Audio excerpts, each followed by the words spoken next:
చంద్రబాబుపై మీరు నమ్మకం పెట్టుకొని 8 సార్లు ఎమ్మెల్యేగా ఎన్నుకున్నారు.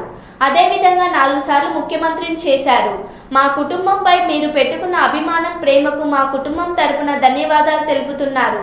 నేను నిజం గెలవాలి కార్యక్రమం చేపట్టిన తర్వాత నేను తిరిగిన గ్రామాల్లో ప్రజలు ఎదుర్కొంటున్న సమస్యలను ప్రత్యక్షంగా చూశాను.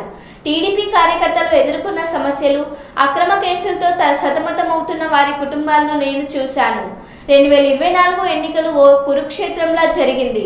ఈ కురుక్షేత్రంలో కూటమి ప్రభుత్వం వచ్చిందంటే అది చంద్రబాబుపై ప్రజలకు ఉన్న నమ్మకం. 2024 ఎన్నికల కురుక్షేత్రంలో కీలక పాత్ర పోషించిన ప్రతి ఒక్క కార్యకర్తకు, వారి కుటుంబాలకు నా ప్రత్యేక ధన్యవాదాలు తెలుపుతున్నానని అన్నారు.